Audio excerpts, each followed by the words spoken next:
Sa atin pananaliksik, malawak na kaalaman, malawak na paglalakbay. Welcome, Green Discovery Channel. So, kumusta mga ka-discovered? Magandang araw po. Dito naman tayo sa atin ngayon happy hunting markers for treasure.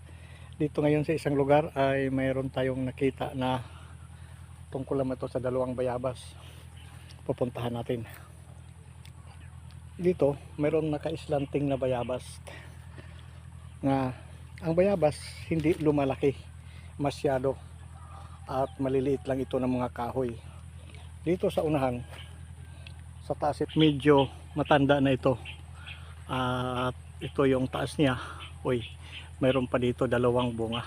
Ayan, may mga hinog dito.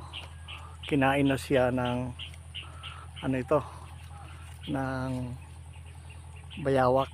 I know yung kwan ang tawag dito, paniki. Yan, may bunga siya. Tayan pa, dalawa. So dito sa baba sa bayabas, ito ay may katandaan na. Sabi dito ng may-ari ay nasa 55 years na siya, magsi 60, ay bayabas na ito hanggang sa tumanda. Hanggang ngayon dito pa rin siya naka-slanting. So dito sa puno mayroon siya, ayan, confirmation butas. Di natin alam kung ano ito, normal or inukit, pero napakatigas itong kahoy. Bibira lang ang bayabas magkaroon ng ano, butas. Mayroon siyang tubig. Ayan, ang ibig sabihin itong tubig ay confirmation ito na nasa tubig, ang may tubig yung deposit. Mayroon siya dito butas, ayan, sa gilid. Ito yung yun, mayroon siya malalim sa puno. So dito hanapin ito ang counter. Lagi natin sa una, rockman or kahoy or ano pa man, lagi hanapin natin ang kanyang kabrader or yung counter. So dahil naka-slanting ito dito, papunta siya sa una doon. Hanapin natin yung counter. Ito yung confirmation na isa, one deposit. Let's go. Tantaran, para ito dito ay tinalian ng kalabaw. Dito tayo. Tantaran. Hop, maputik. So dito mga ka-discover, ito yung kanyang counter na puno. Ayan, malaki na siya. Noong una maliit.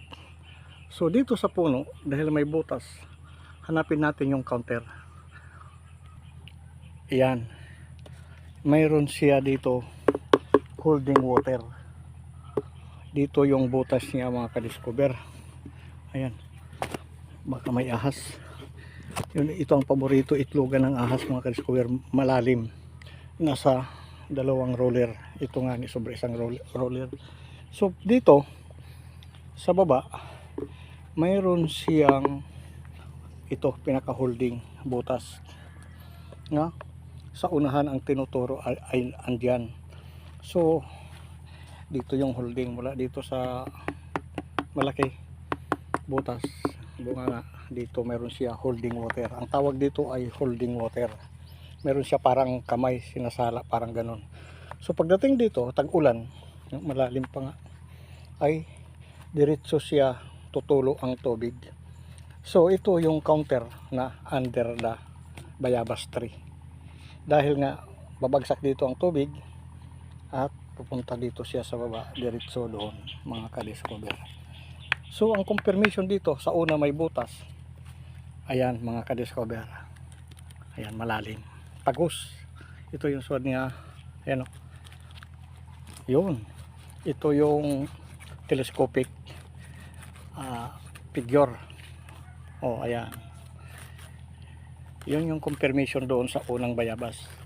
Mula sa unang bayabas, ayan, mga nasa 7 meter dito sa counter to na may pagkatanda na ang bayabas. Sinabi pa natin kanina hindi lumalaki.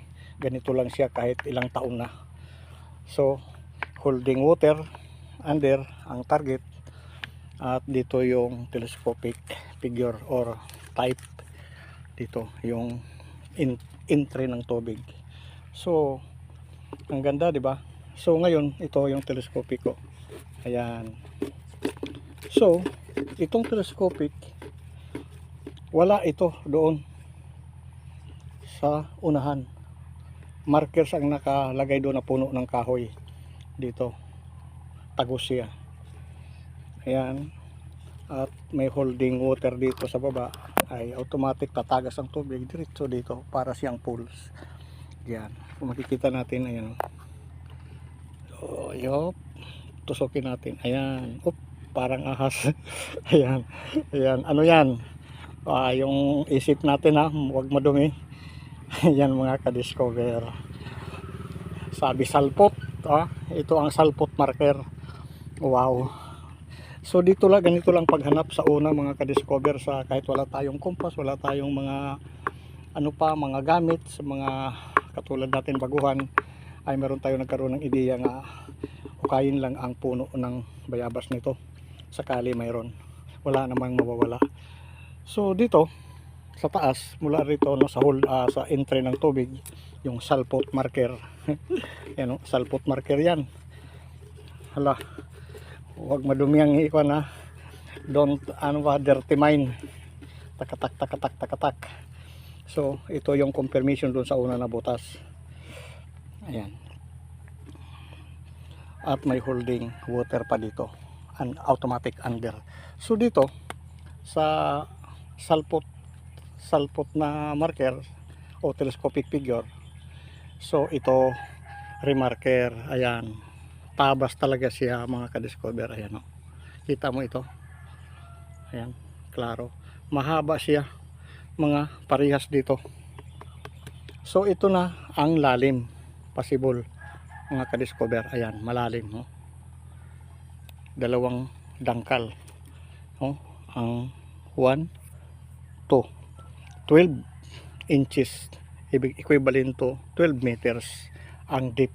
Ito yung confirmation deep niya, klaro, sa initial natin na pamamaraan o decoding o analyze. Dahil nga ay pailalim ito, ganyan patusok. Tapos dito yung entry ng tubig, ito yung salpot marker, telescopic figure. Yan, direkta. Ngayon yung butas, makita dito yung kamay ko.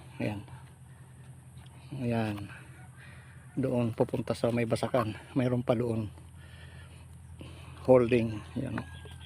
Tapos dito yung holding water, direkta dito sa pinaka puno. So maganda ito ngayon, ito ang natin, sinadya talaga ito, man-made. Ayan, inulit-ulit lang natin yung telescopic sa tray. So marami po salamat sa panonood, at meron tayong nakuhang ideya. Sa susunod naman muli nating paglalakbay at makikita at matatagpuan, huwag makalimot po mag-subscribe sa ating munting channel. Tantaran, tadadadan, okay na. At God bless po sa lahat. Wow, salpot talaga ito. Ayan, ibang klase ito.